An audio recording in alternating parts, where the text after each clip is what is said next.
much. But generally, real estate is more of prophetic and divinely orchestrated. Studying estate management is one thing. Practicing the business of real estate surveying and valuation is another. In this case, I study it. I did not want to practice it. When you are in the school, when you are in the university or at the polytechnic level, if you have a mentor, if you have lecturers that are focused, that can stand as a mentor to you, the journey will be smooth. It will be easy, it will be fast. There's what we call return on investment. If, as a matter of fact, if 15 years is the payback period, then it's not even a good investment to me. I should expect a total return on investment between 10 and 12 years. That's not a professional that has office, that is a reputable professional at office. It's all about honesty. It's all about dignity. It's all about devotion. It's all about professionalism. And Estate Surveyor and Valuer, by virtue of the Land Use Act of 1975, they are the only regulatory agency, they are the only professional body for the practices of estate surveying and valuation in Nigeria.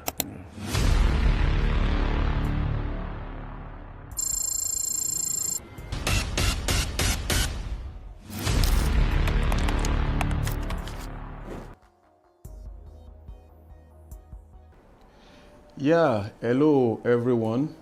Yeah, we are here once again, and thanks for always staying glued to us. So my name is Adejumo Samuel. I am an estate surveyor and valuer by practice and by profession, like I've always told you guys. So today's discussion on the edition of the Real Estate Conclave, I have a rare personality with me, just to say the least. So he is an estate surveyor and valuer with so much experience. Is an estate surveyor and valuer with so much intelligence. Is an estate surveyor and valuer with so much capacity and skill when it comes to the profession of estate surveyor and valuer. His name is Dr. Honore Kehinde. He is also the principal partner at Honore and Honore Consulting. So I think that's the list I'm going to say. And okay, he's also a board member in SVABON, which is the regulatory body of the association. So you are welcome to our program, sir. Thank you for having me. It's nice to meet you once again, sir, after some time. It's a pleasure. Pleasure. So please, I want you to introduce yourself to the guests, sir. Thank you very much. My name is Dr. Honore Kehinde Honore. I'm a board member of SVABON. And I feature in some of the committee as I'm in the education committee of SVABON. The education committee of SVABON, they are the one that is saddled with the responsibilities of those that are going to be elected and those that are qualified for the studying of estate management in Nigeria based on the necessary prerequisite requirements, right, both from university and polytechnic in Nigeria respectively. Secondly, I practice real estate in Nigeria and overseas. I practice in Nigeria, I practice in the United Kingdom, I practice in Ghana, and I practice in Dakar, Senegal.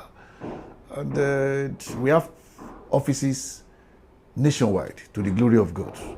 Thank you very much. Yeah, thank you, sir. That was a wonderful introduction.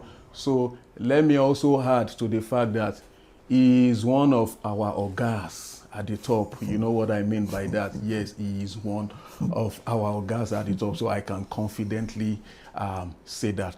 So let me do a follow-up question in regards to that, sir. Okay. So I would like you to give us an introduction about yourself regards to your school life, your early life, where you started from your primary school, secondary, and the institution. Then your course of study in the higher institution. I'm particular about that because, you know, for different reasons, some persons, they might not even want to study estate management, maybe circumstance or something. So I want you to take us through that, sir. Thank you very much. My biography is such that my biography is coupled with is divinely orchestrated, and is more prophetic. It's divinely orchestrated and it's more prophetic. Why do I say so? I was born at the very early 80s in Jeba, Kwara State, Nigeria. And I have my primary school, I have my secondary school in Jeba, Kwara State. Primary school, CSC, primary school, my secondary school, UMCA Comprehensive High School, Jeba, after which I moved to Lagos to study medicine. I wanted to study medicine at Unilag, but admission was not coming through. Having said that, I opted to study chemical engineering. I applied to study chemical engineering at University of Ilorin. The admission was not coming through, despite the fact that I'm from Kogi State. My catchment area is University of Ilorin, but the number of those that applied to study chemical engineering were much. So I was not considered for admission. Then admission list closes.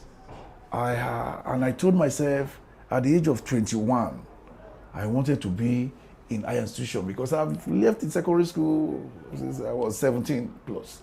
20 years I've still not in high school. So I got admission into Polytechnic, the Federal Polytechnic Bida precisely. And I applied for chemical engineering at the same time. But I was not given admission. And I was told that the only option is one new course is there. They call it estate management and valuation. And I look at myself, what is estate management and valuation? Some people jokingly told me they call it environmental BAM. When you say environmental BAM, that means these are the courses that people are studying, but the number of those studying it are much, because BAM is business administration. And you know, those studying business admin, they are much. Yeah. So they felt environmental BAM. There are people studying estate management. They take care of their houses. They call them caretaker, in quotes. They call them caretaker. When you call people caretaker, is a derogative language to reduce the potency and the dignity of the profession. Then I told myself, if that is the only available courses, if I cannot get admission to study chemical engineering in Polytechnic, and there is no any other courses, if it is estate management, then I'm good to go.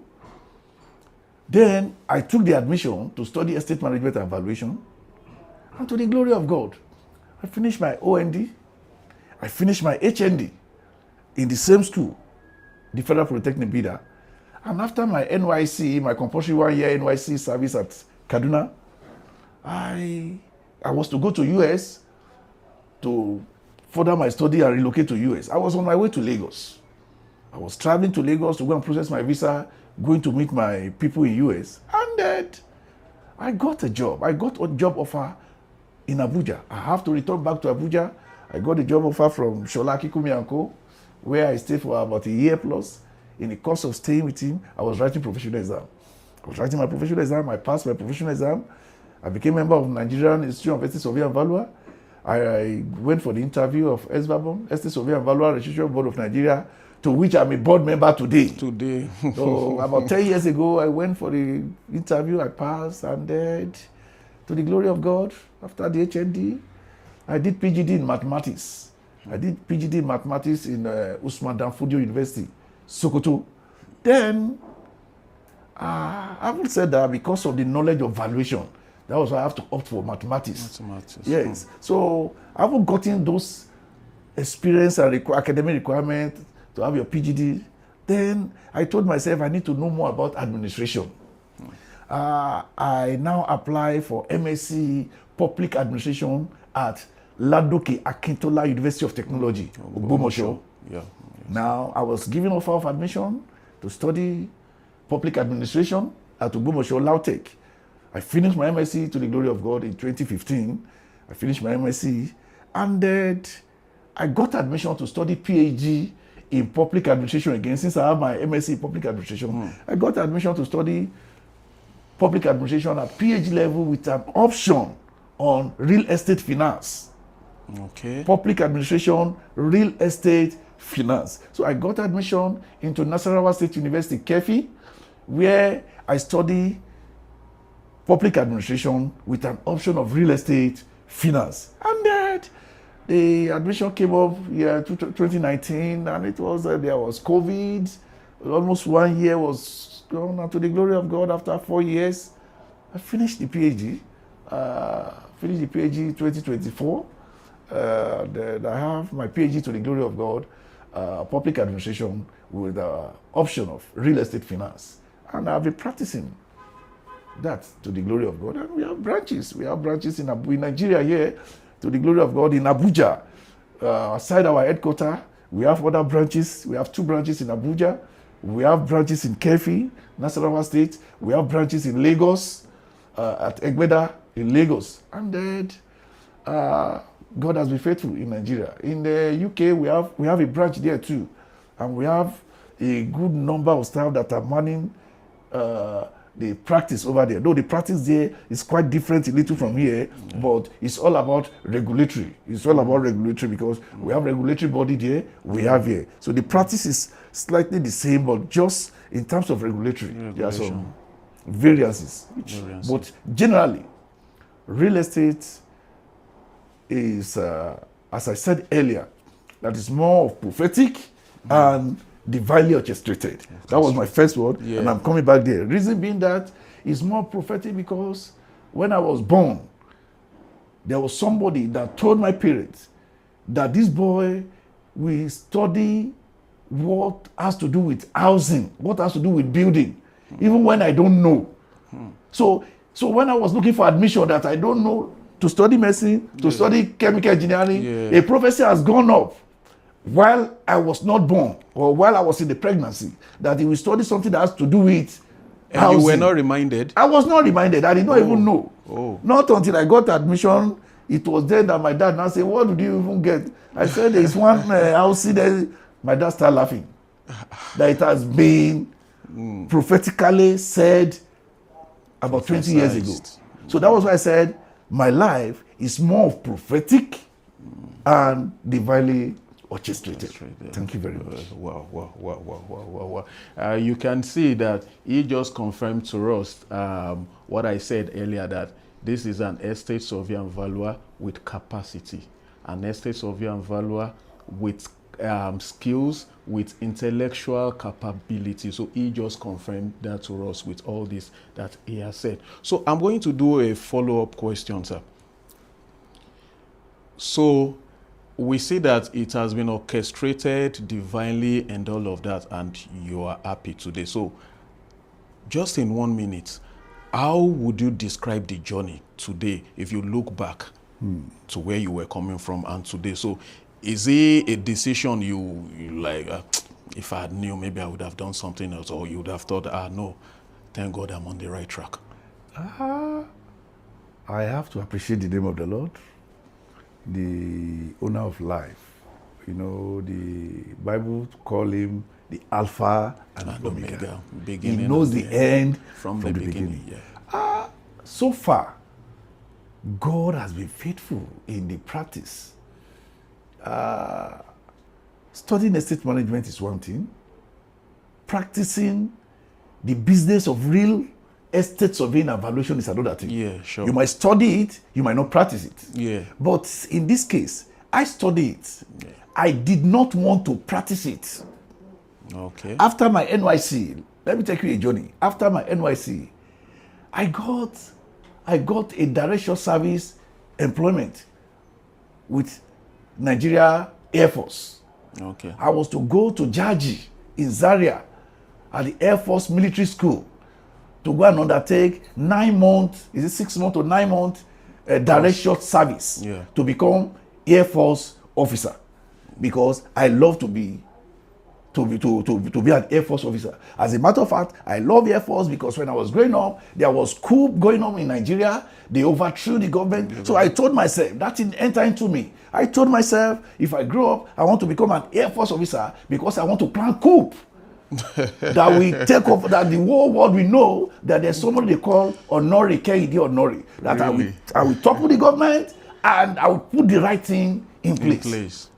And that thing was ringing in me. Even when I finished my NYC, I was shortlisted in Nigerian military school, and I was on my way going to Zaria when a call came from my late parents. A call came when they added that he's going to, that God says I should return. That was why I said my life is more prophetic and is divinely orchestrated. You see, if you follow the scripture, the Bible, you will see that the children of Israel in the Bible, when they follow divine instruction, they excel. But when they deviate from the word of God, when they disobey. So when I received that call that they say you should not go to Zaria again, go and be practicing what you study, I was angry. I would ask you to go and be practicing estate when my dream is coming true to become an Air Force, and as time goes on, I will top with, and all the corrupt politicians, I will jail them. And as at then, you are not aware of the initial prophecy. I was not aware. I was not aware. My plan is to be an Air Force officer after I'm done. Then once I'm enlisted into Nigerian military, then I will make my plan. And I was so strong with it that most of the politicians, they will be put to jail. There will be no selective justice. No, the justice will not be selective. All of them will be put in one cell. They will be looking at themselves. There's nothing like this one is not in my party. This is party A, party B. No. What we have today, most of what we have in Nigeria today, they are selective justice. Yeah. So my intention was to be an Air Force officer, but through the prophecy that has been spoken ahead of time, they still brought me back to study estate. And the journey so far, studying estate management and valuation, I consider myself to be privileged. I consider myself, among my mates, among my colleagues, I consider myself to be privileged because when a word has been spoken ahead of you, that word will speak volume and the word will be making way for you at the top. But not only that, you have to be diligent. If a word is spoken ahead of me and I sat down waiting for the manifestation of the word, it will not come to pass. There was a portion that said, "See thou a man that is diligent in his business. He shall stand before kings and not before men." Yeah. Now, considering me becoming a board member of SVABON, I aspire to be a board member. Yeah. I contested the election at the NICE National Conference, and I won. So it is a dream, it is a vision. Challenges so far, yes, there are challenges. In the business of studying estate management, in the practice, there are challenges. Where we want to be, we have not gotten there. Yeah. But we are not where we used to be. We've left where we used to be. Yeah. But where we want to be, we have not gotten there. We are still aspiring.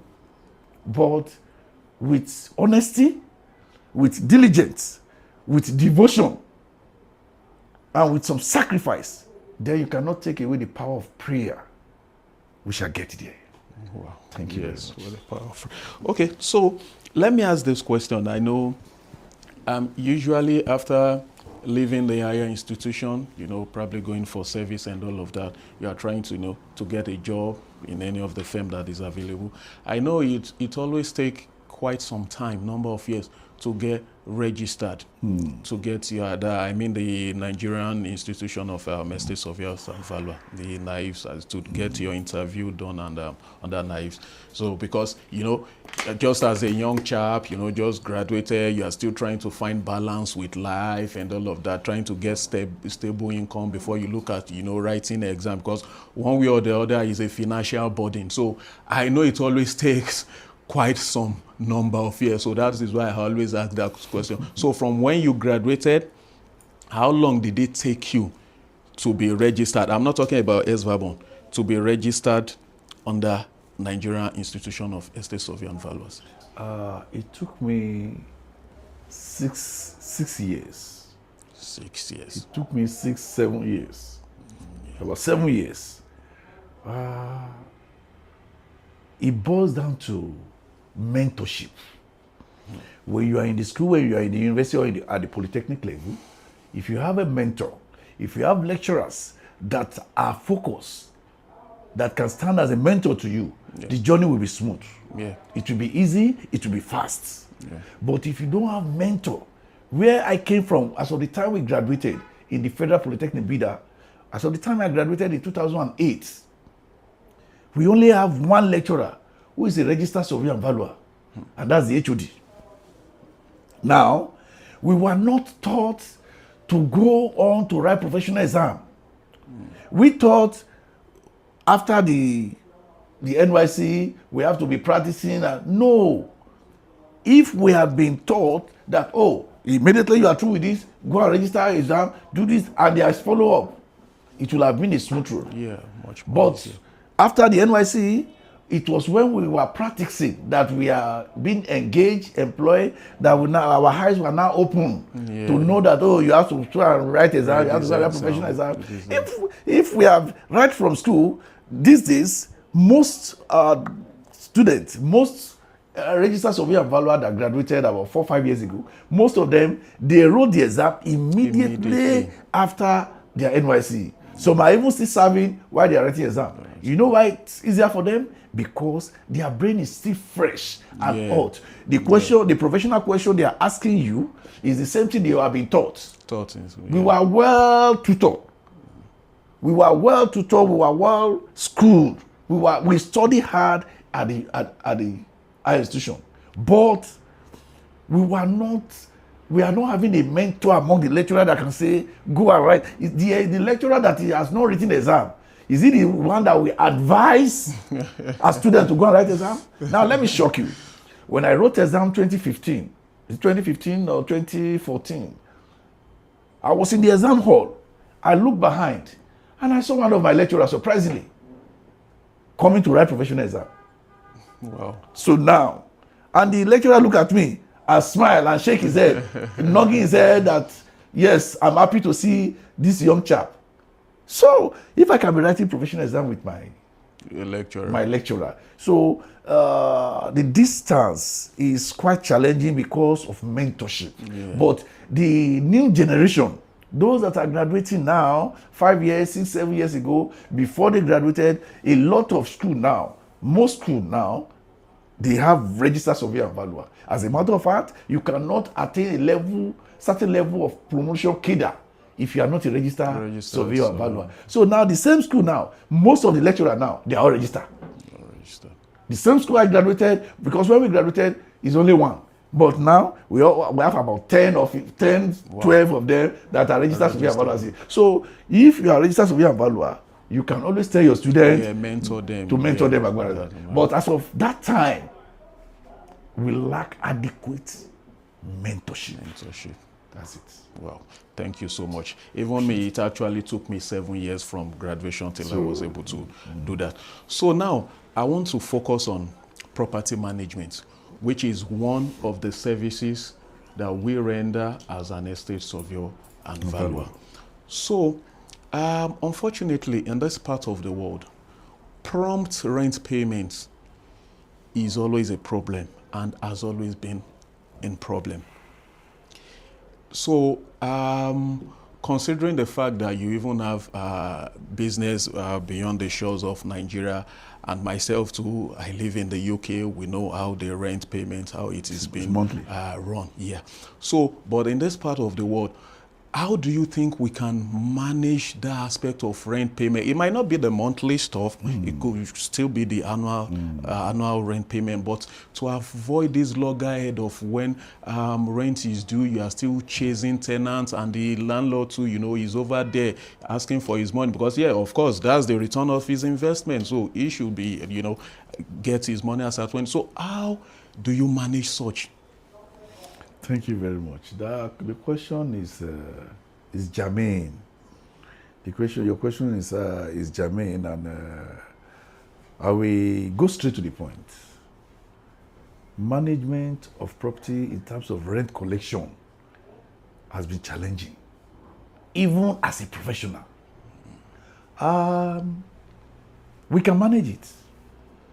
But we need a strong judiciary system. The current tenancy law that we have today in Nigeria tend to favor the tenant than the landlord. Yeah, absolutely. Now, Absolutely. the judiciary has a lot to do. The judiciary system in Nigeria. What do I mean by that? When a tenant fails to pay rent, you take the tenant to court. Yeah. You don't take law into your hand. Yeah. As a matter of fact, as a surveyor and valuer, as a professional, before we give a tenant a house, we do our due diligence. Yeah. Whereof that's in this part of the world, in Nigeria. Yeah. You do your due diligence. You know where he works. You look at his income. You look at the number of family. You look at where he's coming from. What are his antecedents? We do all those due diligence. But after your due diligence, things might change, either for good or for bad to the tenant. He might be unable to pay rent because unforeseen circumstances might come up. What do? It's to apply to the court. And this is where I said judiciary has a role to play, because the judiciary system in Nigeria, the tenancy justice system is highly delayed. Yeah. And there's a popular saying that justice delayed is justice denied. Yeah. So the housing or the rental justice system in Nigeria is being delayed. The learned judge will give room to prove that this tenant is default. Yeah. Meanwhile, there is a tenancy agreement that is being signed by the tenant before the tenant took over the house. That tenancy agreement alone should not cost the judicial system 1 month to decide a case that has to do with tenant. Because there was a tenancy agreement that the both parties has agreed and signed. But the judicial system in Nigeria, the learned judge will give ample time for the tenant to prove why he has not paid. Even when the judge knows that you enter into an agreement that after 1 month, if you fail to pay, you are to hand over possession. Yeah. But the tenant will not hand over possession. They call it in real estate tenancy at will. Yeah. You understand? It's tenancy at will. We know we have tenancy at will. We have tenancy at sufferance. Yeah. You understand? Tenancy at will is when your rent has expired. The landlord is aware the rent has expired, but the landlord is still watching. But for the landlord to send you out, to eject you, he cannot do that. He must go through the court. Yeah. So the tenant will be at will to the landlord. The judge, the landlord judge, is to decide. Yeah. Then there will be adjournment. A case that should not exceed 1 month, there will be adjournment. 1 month adjournment, 2 month adjournment, 3 month adjournment. Though by the time the landlord judge will give his final judgment, they will make the tenant, the defaulted tenant, to pay. They call it a men's profit. Men's profit, yeah. You understand? Yeah, they make him to pay the men's profit. That is all what he has accrued in the course of that judiciary system. He will be made to pay the men's profit, inclusive of the cost of action. So it will be made to make what is affecting renter or collection of rent or management of property is affecting the professional estate surveyor and valuer, because the landlord who is not learned, who is not a professional, might not understand. Yeah. He might not understand the judicial system. He will just say you are not doing anything. Meanwhile, you cannot eject the tenant. Yeah. You don't eject tenant on your own. It is the court. But the court itself, there are lacunas. Yeah. There are lacunas. That is affecting the professional. A case of 1 month, it will turn to 6, 7, 8 months. Some will even turn. I've seen a case of 4 years. I've seen a case of 4 years in Wuse Zone 4. They at a point, the landlord was trying to take law into his hand. And if the landlord take law into his hand, the landlord will be arrested. You dare not take law into your hand.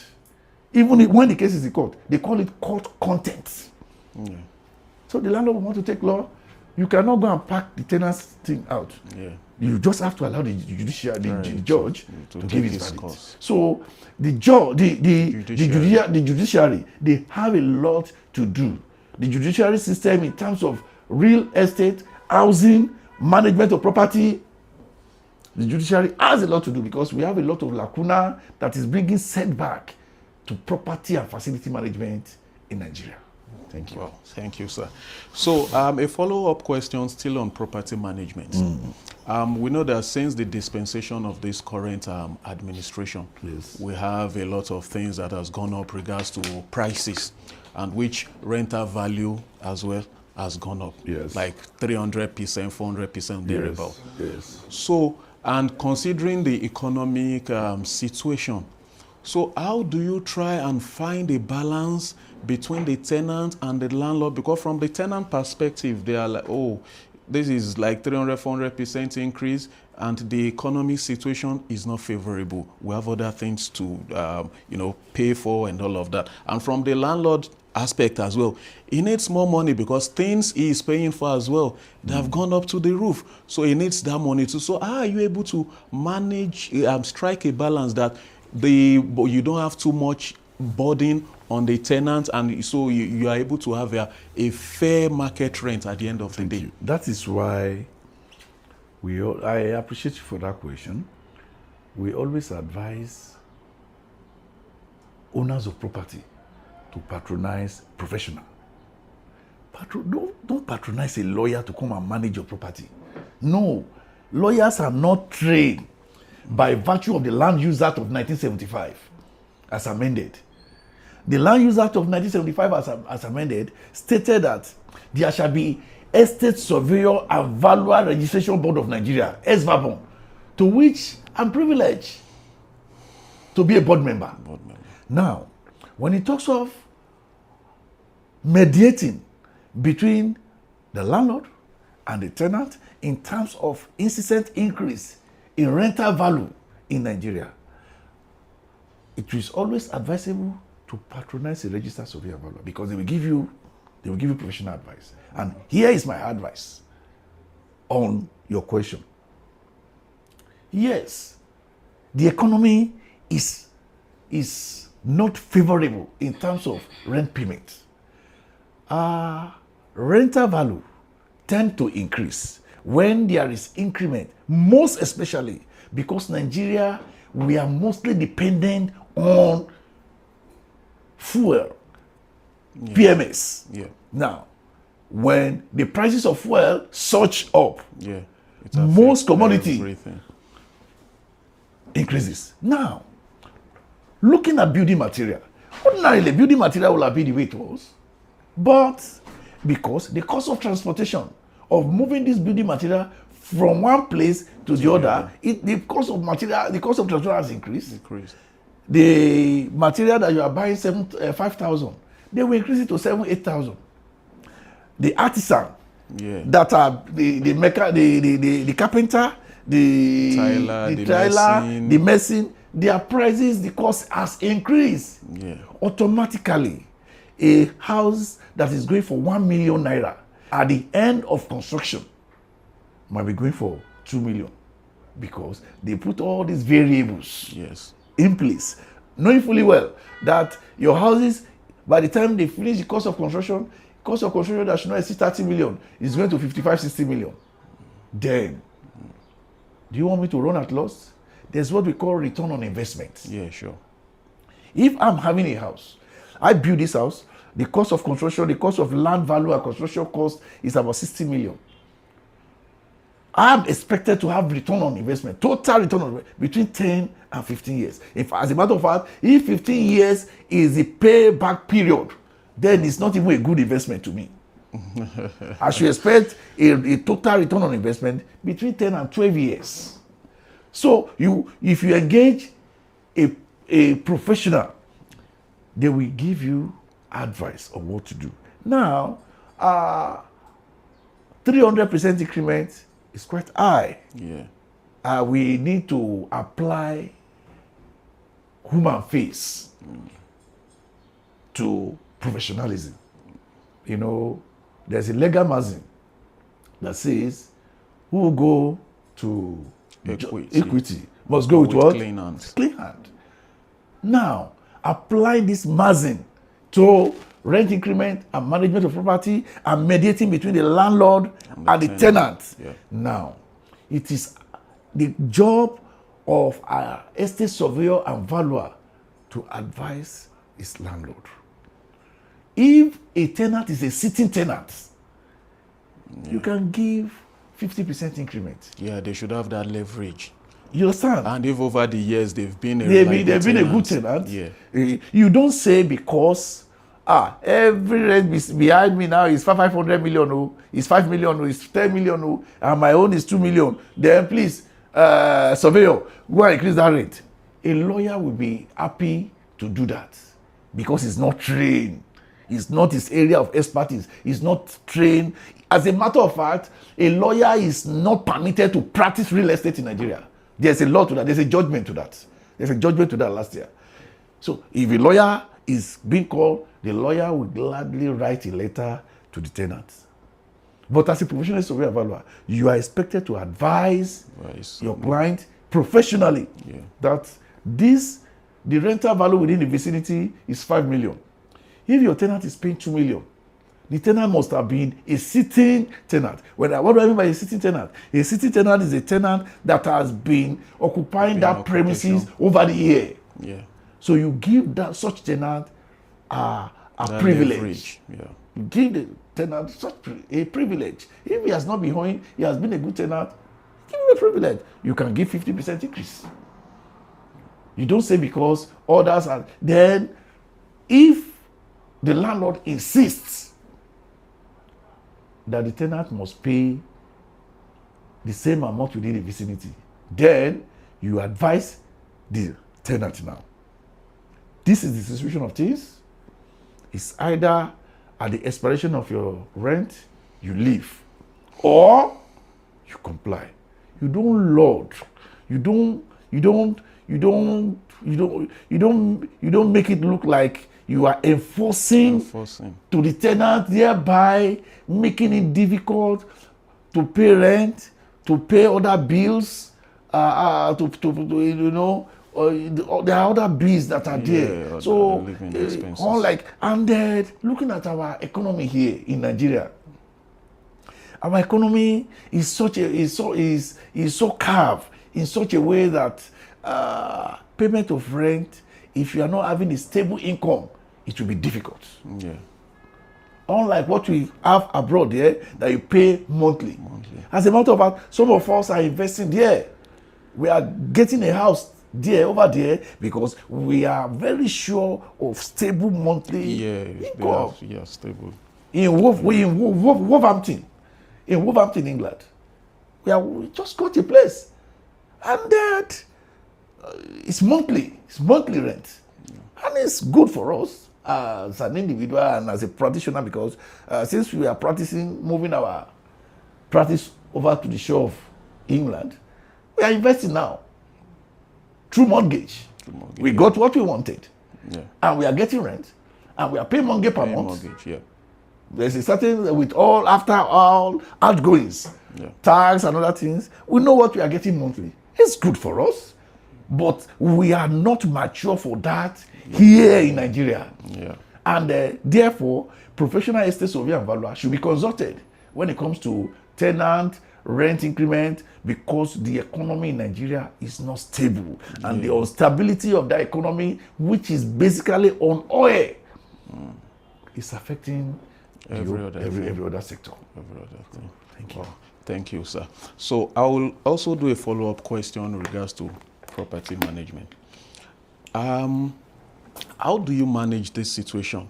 I've had a couple of cases that way, where you have some landlords where they try to stigmatize, in the sense that they say, some persons from a particular region of Nigeria, they don't want them to be their tenants. I don't want to mention it precisely. I don't want to sound bigotry.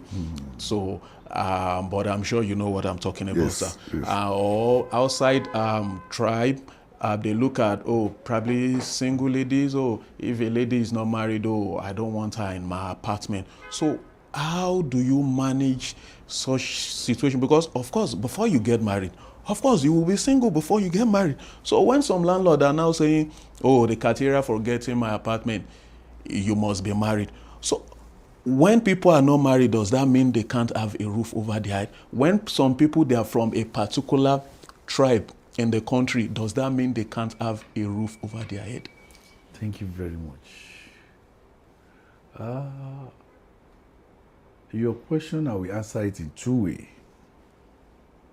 Number one, when we talk about tenant selection,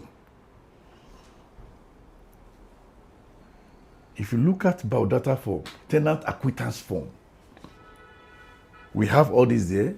Are you married? You are from which state? Especially in this part of the world, especially Nigeria. You say, which part of the state are you from? Yeah. Are you a Christian? Are you a Muslim? Are you Hindus? Are you a traditional worshipper? We ask such questions. The owner of a property in this part of the world is the owner of his property.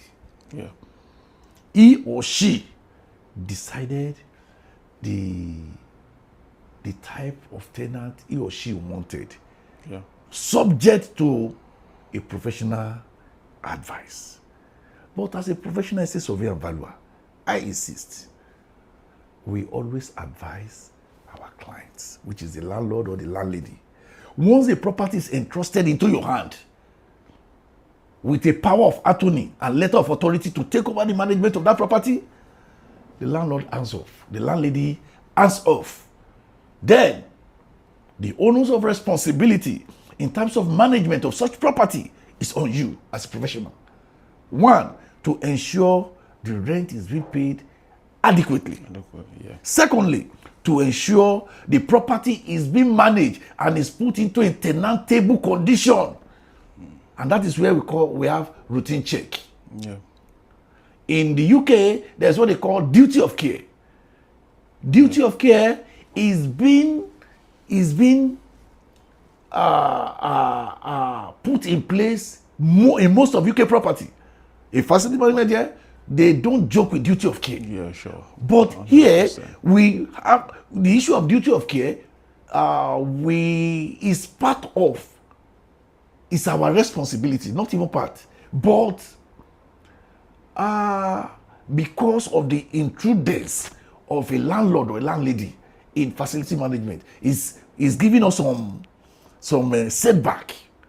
But a landlord, landlady, you don't want a certain tribe, you don't want somebody with a certain religion, you don't want someone with a certain gender to occupy your house. It happened a lot in Nigeria. It happened a lot. And I will give you, but just as I've said, it is the responsibility. Once you handed over your property to a professional estate surveyor and valuer, just go and rest. Your property is in a safe hand. Yeah. But I will tell you one or two things that causes it with the experience that we have personally. I have a personal experience to that. January this year, we rented an apartment. The landlord made us to understand that this is the type of people he wanted in his own house. He wanted a single lady that is not married, and he gave conditions that are stringent. Why do I use the word stringent? Simply because you don't want a male visitor to visit your tenant. I find that to be bizarre. Yeah. You are renting, the lady is paying rent, she's paying service charge. Yeah. You are still telling her you don't want a male visitor to visit her. And that if a male visitor will visit her, the facility manager should be aware. If not, the security will not allow her, the visitor to enter because of your security, for the security of your own. It's quite disheartening. It sounds awkward. It's disheartening because you are intruding into our privacy. And right. Yes, she's your tenant, but she paid for the services. To enjoy. So when the landlord came to the office and say, Dr. Nori, the people I want in my house, I want a female. If she's coming with a female friend, you should not exceed 1 or 2. And I don't want a male friend to visit her. What? Who does that? So we got it. We got a tenant. We have 2 of them. I made them to understand for the security of the landlord, because the landlord stays in that house. If the landlord does not stay in that house, it's a different ballgame. But because the landlord is staying there and the BQ, the boys' quarters, was to be rented out, what do? I call them, I interview them, I interrogate them. Issue of rent payment is sorted out. They work in a good place. They can always renew their rent based on their salary scheme that we are able to see. And they have a guarantor. We did our due diligence. Now, coming to visitation, the landlord did not want an opposite sex, which is a male, to visit you.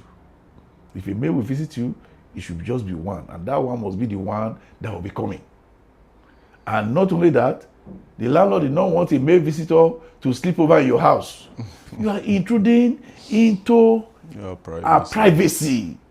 If she she can bring in, she has paid for that service. But for the fact that the landlord has spelled it out what he wanted in his house, if you can cope with that, fine. And the man made us to understand that by 10 p.m., if you are not inside your house, by 10 p.m., let the security be aware so that the security will know you are not yet home. One of the ladies accepted. He accepted the offer. After which,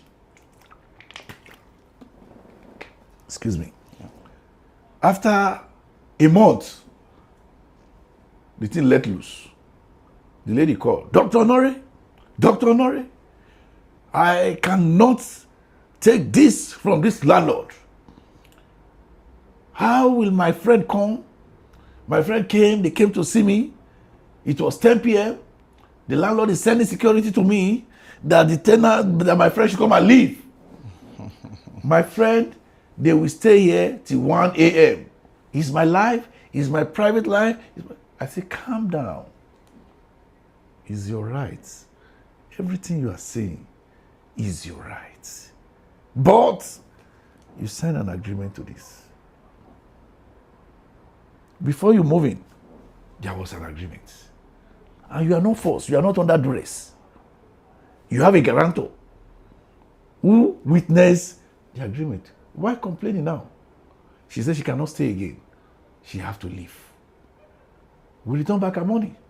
Because in the agreement there was a clause there that if you are ready for refund, we refund back our money, complete fee. Because the landlord was on her, and I look at it. I have to advise the landlord. I look at it. You cannot tell a tenant who to visit, he or her or not. Not even a female. Don't you want her to get married? She has right to our privacy. Yeah, sure. So these are some of the challenges we face. But we always advise tenants. If you know you cannot cope, there are other houses available. There are other options available. There are options.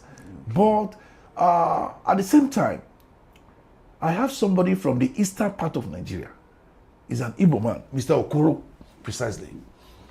We manage his property, and he made us understand, Doctor, I don't want somebody from my tribe. The first time I heard it, it was like a dream. I said, Mr. Okoro, I can't hear you. He said, Dr. Honore, I don't want somebody from my tribe to occupy my house.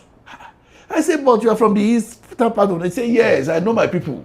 My people will not want to pay, and it will lead to court case. And coming back to your first question, Nigerian judicial system favor tenant because of the duration of time you stay in the court. He said, I don't want my people. They will look for money, they will pay the first rent. Yeah. But when it comes to renewal, it is an issue. They can even pay 2 years initially, but after then. It is an issue. For them to renew, you have to be writing letter. If they fail, the correspondence fail, then you resort to court. The court will now start its own, the judiciary system. Very, very, very lacuna. There is a lot of lacuna there. So it will take another 6-7 months. Then the tenant will now come back and say they wanted a plea bargaining to settle out of court when the case is in court. So it is still the work of Registered Surveyor and Valuer to advise both the tenant and the landlord before they enter into the house, so that everybody will be on the same page. If you know you cannot adhere to the rules and regulations as explained in the tenancy agreement, don't sign it. Yeah. Don't sign it, because you don't intrude into people's privacy when they have paid for the service rendered. Yeah. Thank you very much. Thanks so much. So as we take it home now, I just want you to answer this briefly, sir. In the course of this discussion, you mentioned earlier that you had wanted to be an officer because you look at the coup thing that you would have loved to, plan one, overthrow the government and put things right. So I want to do a follow-up on that. Okay, now that you are not an officer, you are a civilian. For just 1 minute, can you tell us now, being a civilian, do you have any interest in politics? Do you have any interest in, taking charge of governance? Thank you very much.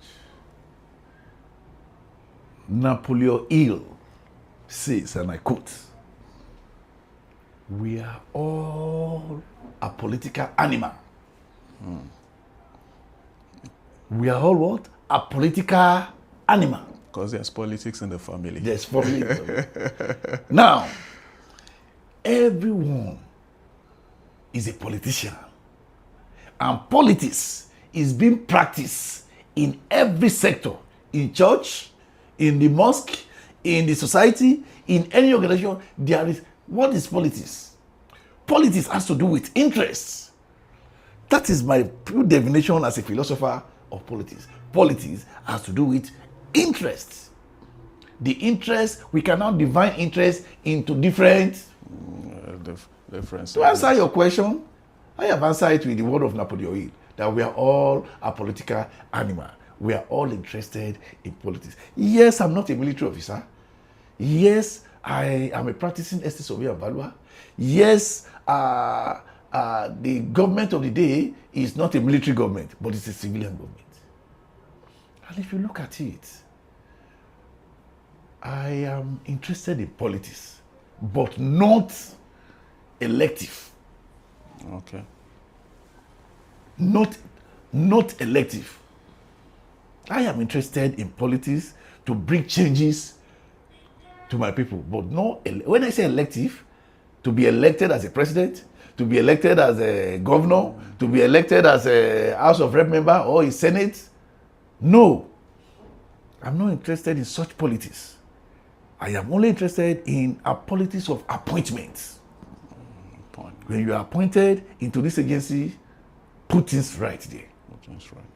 When you are appointed to this agency, you can be appointed as a DG, you can be appointed as a commissioner, you can be appointed as a CEO of one. You can even be appointed as an ambassador. You can be appointed as a minister. As a minister, you can be appointed as a minister. I am interested in politics of appointments. And through that, you can bring changes. But when it talks of politics of election, I'm not interested because of what is benefited in Nigeria. Yeah, the way politics. You don't do politics. If I'm to do politics of election, automatically, my family need to leave the country. Because it's either your opponent find a means to kidnap your family so that they will derail you from this thing. Once they pick your wife or your children, you automatically you cannot function. your mind is divided. So, and even the Bible say a divided mind, a unstable mind, a double mind is unstable in all his way. So how would you want to be stable? So I'm not interested in the politics of election, but the politics of appointment. So we are all political animals. I'm interested in politics. I'm interested in bringing change to my society through appointment. Thank you very much. Well, thank you, sir. So this is going to be the last question for you, sir. Okay. I would like you to advise the young surveyors coming up, because we have a lot of persons that they studied estate management from the higher institution, but at the end of the day, they didn't practice. They had to find themselves somewhere else. And even those that are practicing, they are trying, they find it difficult, sometimes there could be a lot of distractions, they could be discouraged because of the challenges, which the challenge is in every profession. Yeah, in fact, even the everyday life we live is full of challenges. So how would you encourage the young ones to keep at it? That's number one. Then the government, how would you advise government? So if there's anything they can do just to make probably rental value or cost of, buying a property, cost of building materials anyway. I can't say value of property, cost of buying building materials and all of that, probably to be reduced at least to a reasonable extent where it could be affordable by the majority. Then the third people now is the general public. That, okay, when it comes to land and landed property, they need to consult a professional in the built environment, so that everything will be done appropriately. So three people, sir, you're advising the young ones, you're advising the government, and you're advising the general public. Thank you. Let me start from the first one, advising the young one. There is a scholar that says, and I quote again, he said, may your way be rough. I think it's the book is there, I think I have the book. It said, may your way be rough. When I read that book,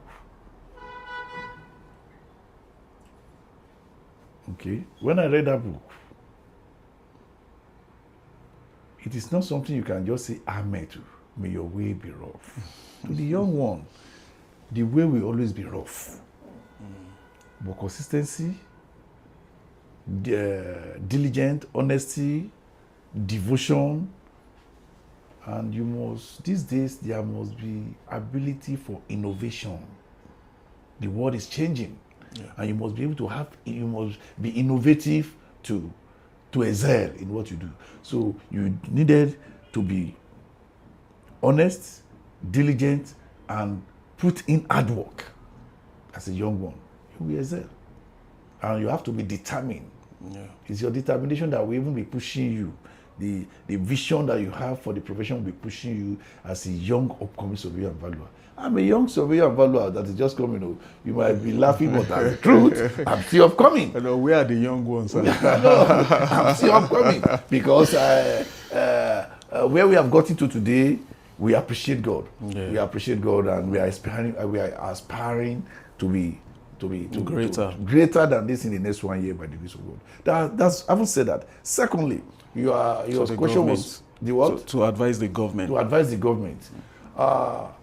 We can always advise.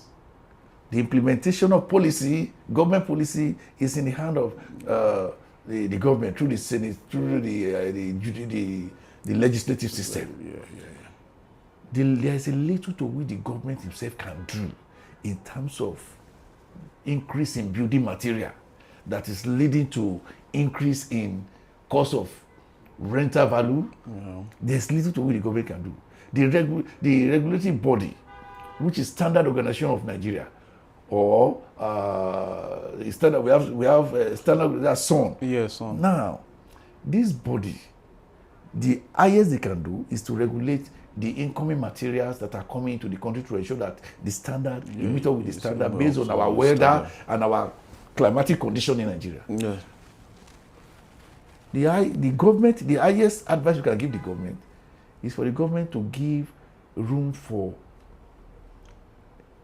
a business environment that will make the economy to blossom, so that people can be able to afford the cost of building material, and the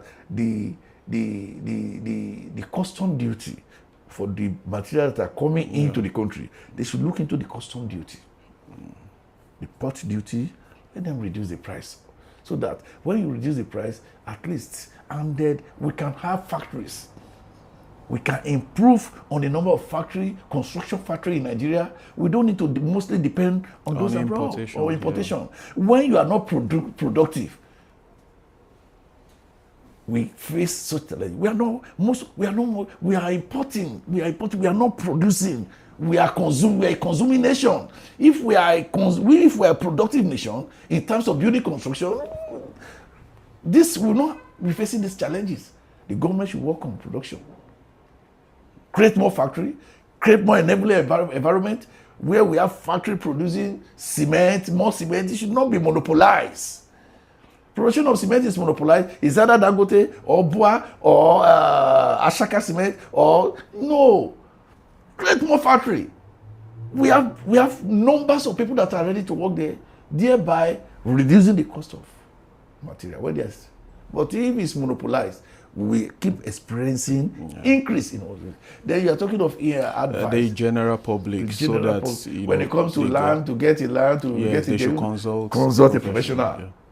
Consult a professional that has office, that is a reputable professional that has office. It's all about honesty. It's all about dignity. It's all about devotion. It's all about professionalism. When you consult a professional, this professional that has address, that know his seal and stamp, is under oath, they will give you good services, and it will be better off for you. But my general advice is an estate surveyor and valuer, by virtue of the Land Use Act of 1975, they are the only regulatory agency, they are the only professional body for the practices of estate surveying and valuation in Nigeria. Every other party practicing it, they are doing it illegally. Consult a professional. Consult a professional surveyor and valuer, and you will have a very good return on your investment. And it's going to be a win-win situation for all.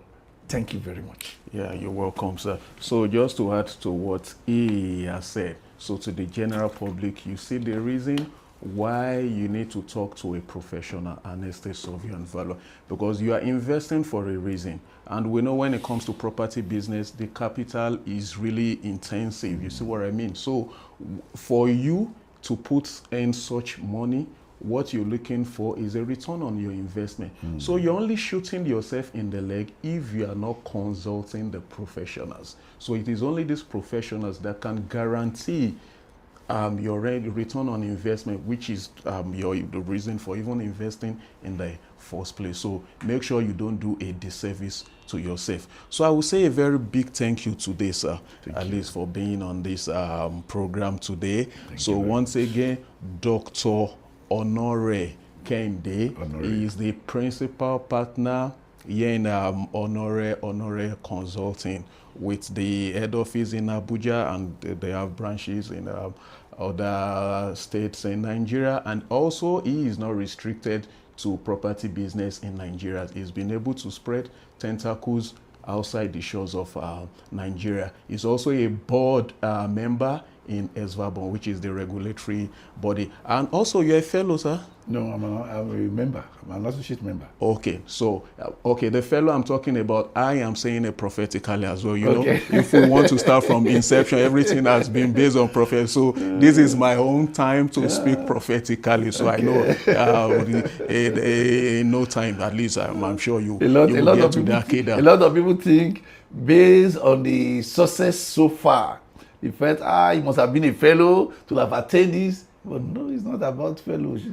It's about the grace of God and the mercy of God. We thank God for everything. So that will be our program for today. So my name, as usual, is Adejumo Samuel. I am an estate surveyor and valuer by practice and by profession. I am also the head of practice in Realty Corridor, Abuja. And that's all for today, and I will be signing out. Thank you.